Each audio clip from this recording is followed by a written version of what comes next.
할렐루야. 한 주간 평안하셨습니까? 이제 완연한 여름 날씨 같죠? 어제는 28도까지 올라갔어요. 이제 여름이지요. 이제 우리나라도 봄은 없구나 이렇게 생각이 되어집니다. 벚꽃도 하루 만에 피고 다음날 지고 뭐 그런 일들이 있을 정도로 빠르게 이렇게 시간이 흘러가고 있습니다. 그러나 우리는 주어진 직분과 사명 잊지 아니하고 이 한 주간에도 십자가의 열정, 부활의 능력으로 세상을 이기시는 여러분 모두가 되기를 주님의 이름으로 축원합니다. 우리 옆에 계신 분들과 앞뒤로 함께 인사하실 때 성령 충만하여 성결한 하나님의 백성이 됩시다. 인사해 보겠습니다. 시작. 성령 충만하여 성결한 하나님의 백성이 됩시다. 아멘. 최근 사람들에게 관심을 끌고 있는 학문 분야가 있지요.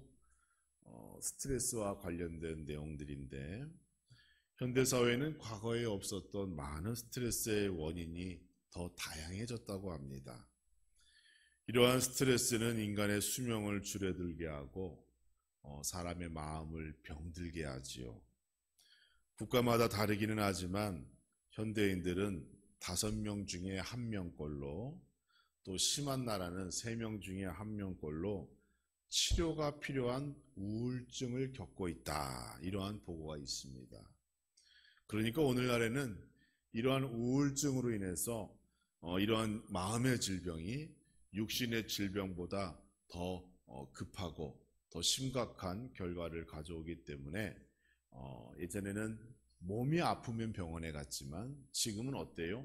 마음이 아파도 병원에 가서 전문가를 만나는 그러한 시대에 우리가 살아가고 있습니다. 마음의 건강을 위하여 많은 책들이 서점에 가면 소개되어져 있고요. 또 TV 방송에서도 자주 하는 금쪽이니 이렇게 얘기하면서 심리 치료를 이제는 성인뿐만이 아니라 아이들에게 심지어는 강아지를 또 교육하는 것을 통해서 강아지의 심리를 알아야 된다. 어떻게 되다 보니 또 동물의 심리까지 알아야 되는 그런 세상에 우리가 살아가고 있습니다. 많은 심리 상담가들이 내담자, 즉 찾아오는 그런 어떤 환자죠. 그들을 통하여 듣는 말이 있는데 저는 하나님께 용서를 구했지만 나 자신이 용서가 안 돼요. 나는 왜 그럴까요? 이러한 이야기를 많이 듣는다고 그래요. 그러니까 기독교 종교를 가지고 있는 사람들이 그러한 치료를 받을 때 자기는 하나님께 기도했대요. 그리고 용서를 구했고 용서받았다고 생각하는데 집에 와서 생각해 보면 나 자신이 용서가 안 된다는 거예요. 나 자신. 세상에 소개된 많은 상담과 정신치료 기법은 인간의 학문과 경험을 기초하여 만들어졌죠. 자신이 더 행복해지기 위하여 뭐라고 얘기하는가 하면 먼저 용서하라고 가르칩니다. 용서하라고. 상대방을 용서하면 마음의 짐을 덜어낼 수 있고 거기서부터 치유가 시작되어진다 이렇게 얘기하는 거예요. 그런데 이러한 접근은 2가지의 측면에서 온전한 해결점이 될 수가 없습니다. 첫째는 하나님을 배제한 인간 문제 해결은 여러분 처음부터 시작이 잘못된 거예요. 인간을 창조하신 하나님을 인정하지 않고 인간의 문제를 다룬다는 것, 결국 그것도 세상적인 방법이지요. 유행하는 학문을 따를 수밖에 없는 겁니다. 하나님을 인정하면 하나님과 인간 사이의 관계, 또 인간과 인간 사이의 관계를 보다 더 정확하게 파악할 수가 있어요. 그런데 하나님을 인정하지 않아요. 과학적으로 인간의 유행하는 그런 학문에 따라서 인간을 판단하고 거기에 대한 답을 찾으려 하다 보니 여러분 어때요? 자꾸 시대에 따라서 그 문제 해결의 답이 달라지게 되는 것이죠. 우리는 인간을 더 잘 파악하기 위해서 먼저 하나님을 인정해야 합니다. 하나님이 나를 만드셨다. 하나님께서 나의 문제를 잘 아시고 해결해 줄 수 있고 그 하나님과의 관계를 바로 세우면 사람과의 관계, 사람과의 문제 해결의 길도 보이게 되는 겁니다. 또 한 가지는 인간의 모든 문제의 시작은 죄와 관련이 있어요. 죄와. 그런데 세상은 그것을 인정하지 않습니다. 죄의 문제를 근본적으로 해결하지 않고서 아무리 많은 용서를 하고 아무리 많은 대화와 상담을 해도 결국은 그때만 지나면 다시 죄의 자리로 돌아오게 되는 거예요. 그러니까 달라지는 게 없는 겁니다, 여러분. 인간의 모든 문제는 이 죄로부터 시작되어져 있기 때문에 이 죄의 문제를 해결하지 않고서는 아무리 많이 용서해봐도 소용이 없어요. 아무리 많은 시간 대화해도 소용이 없는 겁니다. 그래서 우리는 정말 마음의 병을 고치기 원한다면, 또 마음의 진정한 평안과 위로를 받기 원한다면 가장 먼저 내 안에 있는 죄를 고백하고 그 죄를 드러내어 용서받는, 하나님으로부터 먼저 용서받는 그러한 과정이 있어야 하는 겁니다. 모든 인간은 반드시 자신의 죄를 해결해야 합니다. 왜냐하면 죄책감이라고 하는 그 무거운 짐으로부터 해방되기 위해서입니다. 현대사회 안에서 우리는 이유가 불분명한 죄책감으로 인하여 힘없고 능력 없는 삶을 살아가고 있는 거예요. 사탄은 모든 성도가 그리스도의 십자가 능력으로 살아가야 하는데 그것을 이 죄책감이라고 하는 짐을 지워줌으로 인하여 무기력한 삶을 살아가도록 만드는 거예요. 그게 누가 그래요? 사탄이 그런 전략을 펴니다. 마음속에 얘기하죠. 너는 죄인이야. 너 같은 사람이 뭘 하겠니? 또 저 사람이 너를 무시하네? 자꾸 싸우게 만들고 하나님의 말씀을 통하여 이 문제를 해결하는 것이 아니라 하나님의 말씀이나 성령의 인도가 아니라 자기의 성질을 먼저 드러내게 해서 모든 관계를 망치게 만드는 것이 바로 사탄의 전략이고, 그리고 나중에는 그러한 죄책감이 쌓이고 쌓이다 보면 우리의 양심, 마음, 심령이 무기력해지며 하나님이 과연 나를 사랑하실까 하는 의심을 갖고 결국에서는 말씀에서 하나님으로부터 멀어지게 만들어 버린다는 겁니다. 그리스도 십자가 위에서의 죽음이 나와는 관계없는 사건으로 만들어 버립니다.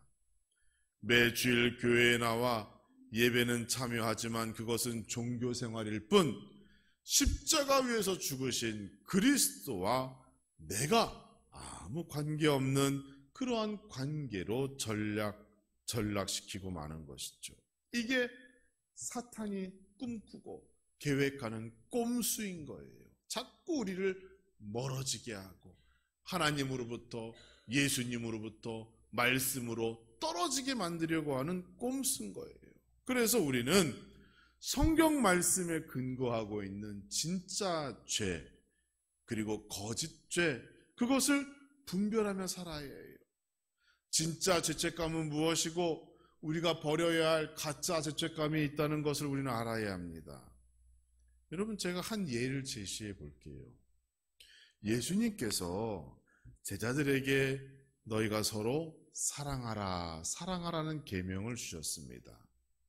그럼 여러분, 어디까지가 사랑일까요? 한번 생각해 보세요. 교회가 우상 숭배자를 사랑한다는 것, 여러분 이게 사랑입니까? 교회가 동성연애자들을 사랑해 주어야 한다, 이게 사랑일까요? 상대방을 너무 사랑하기 때문에 살인해도 됩니까?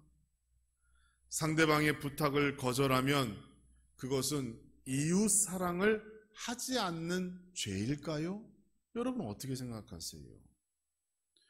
사실 우리는 이러한 질문 앞에서 죄의식이나 죄책감을 느낄 필요가 없어요. 왜? 이미 이 질문의 답은 다 성경에 나타나 있잖아요. 그런데 사탄은 자꾸 우리에게 이러한 헷갈리고 혼동을 주는 질문을 우리에게 던져지는 겁니다.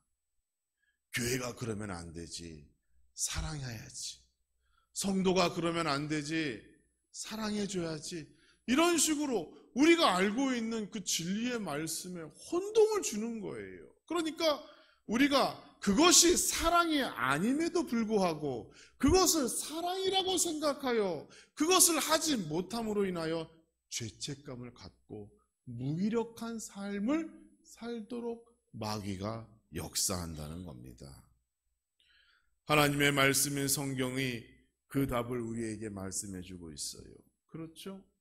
성경은 우상 숭배자를 향하여 어떻게 하라고 했습니까? 성경은 동성애자를 향하여 어떻게 하라고 했어요?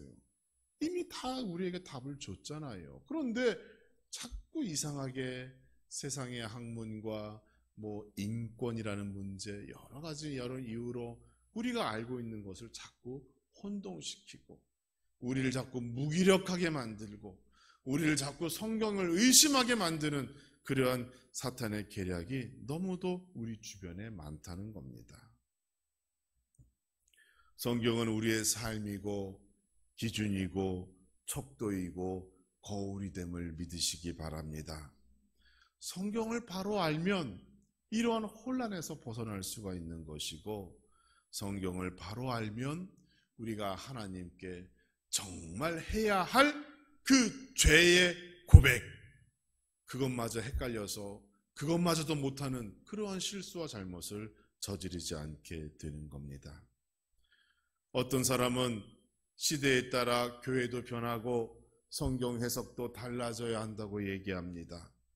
그 말이 맞다면 성경의 기준은 이제 의미가 없는 것이죠. 인간이 만든 법은 시대에 따라 달라지고 수정될 수가 있어요. 왜? 인간은 불완전한 존재이고 죄인이기 때문에 인간의 손에 의하여 결정된 법이나 규칙이나 규범이나 규정은 달라질 수 있습니다. 예전에 한국 사회에는 간통죄라는 것이 있었죠. 그런데 여러분 지금은 있어요, 없어요? 없어요. 사생활의 영역을 국가의 법으로 금할 수 없다라는 것이 대법원의 판결이었습니다. 또 인간은 사랑할 수 있는 권리가 있다라고 해서 그것을 법으로 금하는 것도 위법이다라고 하여서 결국 대법원에서 절반 이상의 찬성으로 62년 만에 간통죄라는 죄가 한국 사회에서 지금은 사라졌어요. 그러나 하나님의 법은 다릅니다. 완전하신 하나님께서 만드신 법 안에서는 여전히 이것을 죄라고 명시하고 있어요. 성경의 입장은 사생활의 영역, 인간의 권리를 우선하는 것이 아니라 하나님의 말씀이 더 우선시되는 거예요. 결혼한 배우자가 다른 사람과 관계 맺는 것, 그것은 부부의 신뢰를 잃게 만들고 가정이 해체되게 하고 또 다른 죄를 동반하기 때문에 하나님께서는 이것을 절대적으로 금하셨어요. 죄라고 말씀하신 거예요. 그러므로 하나님의 법은 시대에 따라 바뀌면 안 됩니다. 변할 수가 없는 거예요. 그래서 우리는 이 변하지 않는 하나님의 법, 하나님의 말씀을 나를 비추어서 오늘의 나를 분별하고 점검할 수가 있는 겁니다. 세상의 기준이 아니라 하나님의 기준, 성경을 통하여 나를 점검하고 문제를 발견하고 성경 안에서 그 문제 해결을 위한 치료법도 발견할 수가 있는 것이죠. 성경을 통하여 우리의 죄를 날마다 드러내야 합니다. 그래서 진정한 죄 용서와 고백이 날마다 이루어져야 합니다. 오늘 본문의 말씀은 다윗의 죄가 나단 선지자를 통하여 세상에 드러나게 되었을 때 그 애통하는 심정으로 지은 시가 시편 51편입니다.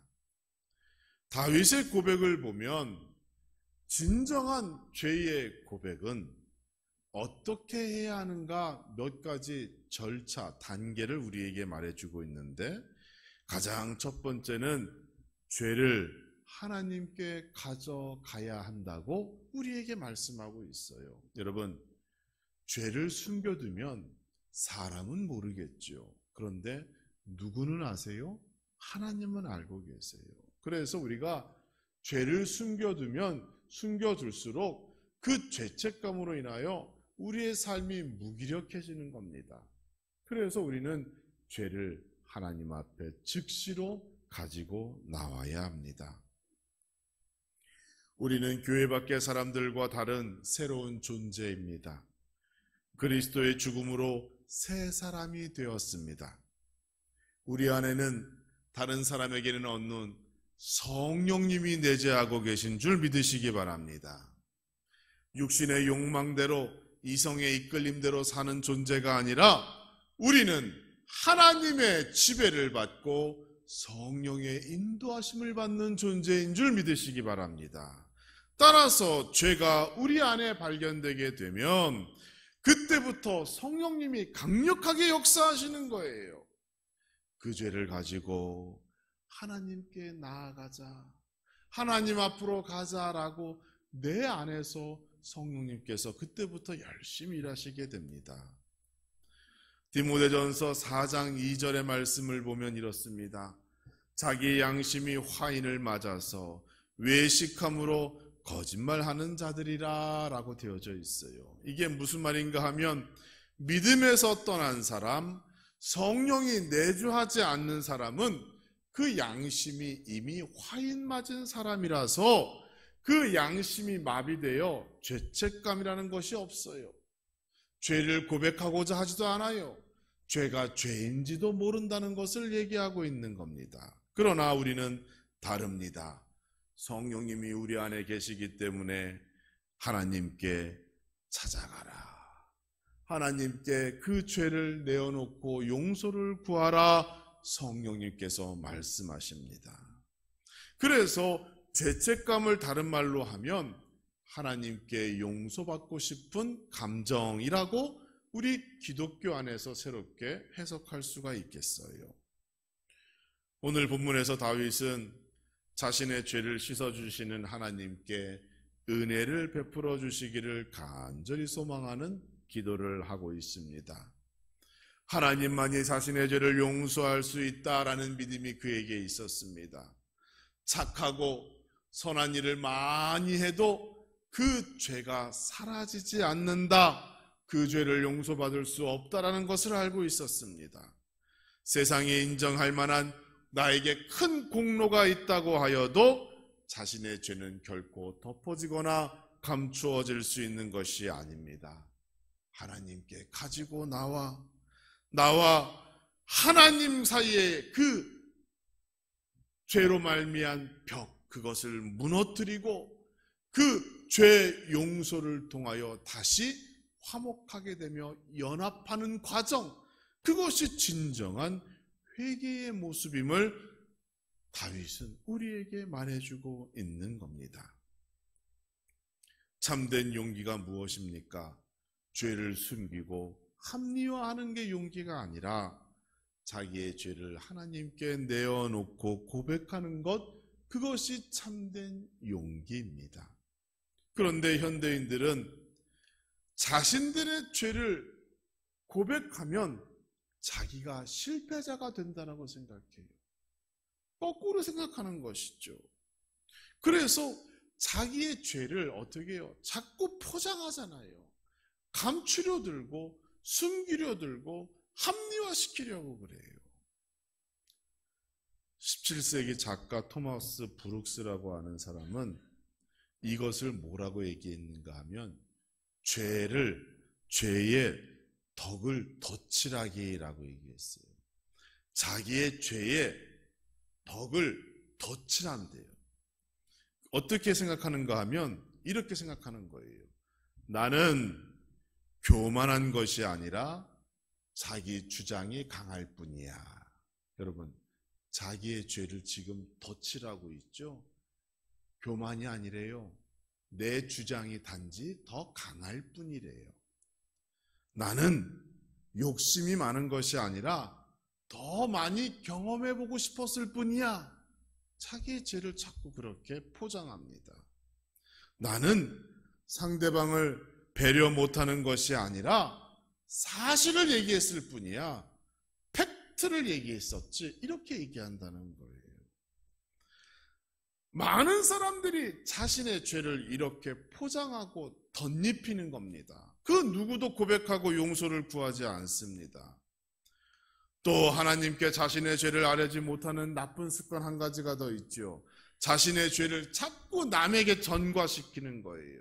소위 당신 탓, 너 때문이라고 하는 습관, 이게 우리 한국 사회의 아주 큰 문제입니다. 당신이 잘했다면 내가 이렇게 하지 않았는데, 당신이 내 속을 긁지만 않으면 내가 이렇게 행동하지 않았는데, 또 어떤 사람들은 이렇게 생각해요. 당신이 더 많은 월급을 주었다면 내가 회사 돈에 손대지 않았을 텐데, 이렇게 생각하는 사람도 있답니다. 회개의 역사는 이러한 모든 잘못된 생각에서 떠나야 가능한 거예요. 하나님께 자신의 죄를 가지고 나와 하나님께 나의 죄를 보고드리고 죄의 용서를 구해야 합니다. 그래야 진정한 회개의 역사, 용서의 은혜가 나타나는 거예요. 자꾸 자기의 죄를 포장하고 감싸려고 하는 그러한 잘못된 생각에서 벗어나 하나님께 나의 죄를 가지고 나오는 참된 용기의 성도 모두가 되기를 주님의 이름으로 축원합니다. 두 번째로는 우리의 죄는 예수 그리스도의 이름으로 용서받게 된다는 사실 기억하시기 바랍니다.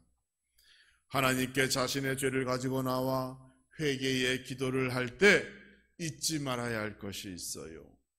예수 그리스도의 이름으로 기도해야 합니다. 예수 그리스도의 죽음은 나의 죄와 직접 관련이 있는 그러한 사건이었어요.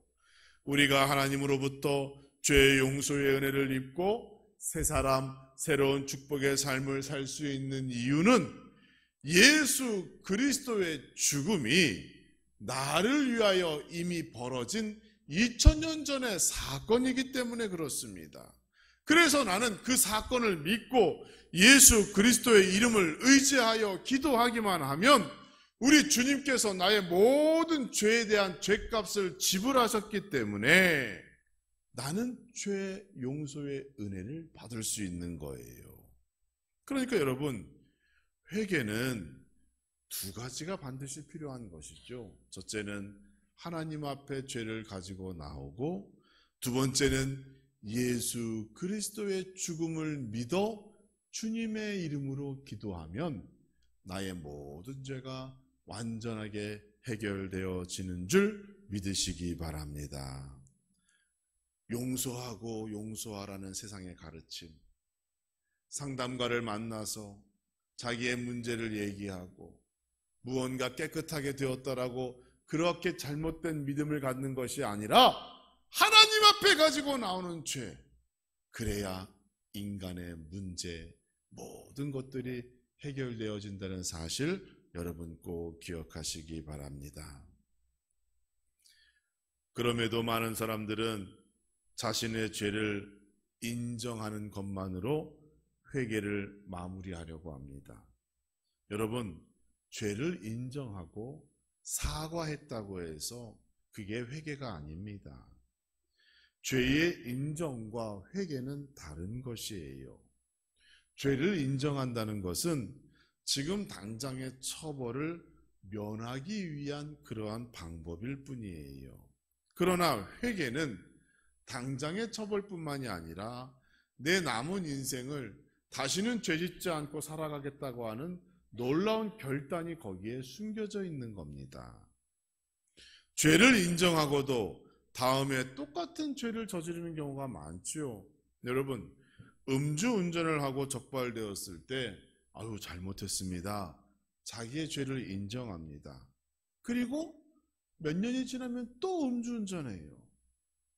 술을 먹어야 했던 자신의 처리를 호소하고 내가 왜 운전을 해야만 했는지에 대하여 설명하지만 여러분, 그 죄에 대하여 정말로 회개하고 있는가라고 하는 부분에 대해서는 우리는 인정할 수가 없습니다.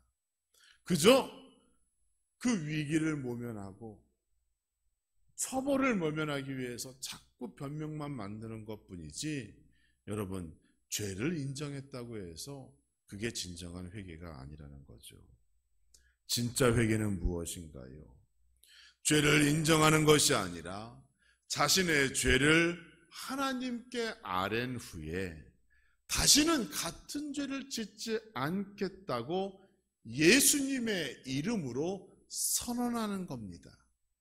죄를 완전히 버리는 것이고 죄의 오염을 원천적으로 막는 것이에요. 음주운전을 인정하고 용서를 구했다고 하여 그 사람이 다른 죄도 함께 인정하는 것이 아니지요. 예를 들어 음주운전을 한 것을 용서해 달라고 하면서 동시에 내가 차선 위반도 했어요. 내가 언제 신호 위반도 했어요. 언제는 뺑소니도 쳤어요. 언제는 거짓말도 하고 제가 사기도 쳤고 언제는 부모님도 공경하지 않았고 그러한 모든 죄를 동시에 용서하는 것은 아니라는 거예요. 그러나 우리 교회 안에서 하나님께 드리는 진정한 회개는 내가 한 가지의 죄를 고백하면 거기에 딸려있는 모든 죄까지도 다 하나님께 고백되어지는 것이고 거기에 속한 죄의 모습이란 모습은 다 하나님께로부터 용서함 받음으로 말미암아 그 다음부터는 죄와 완전히 단절된 그러한 새로운 삶을 살아가는 거예요. 무엇 때문에?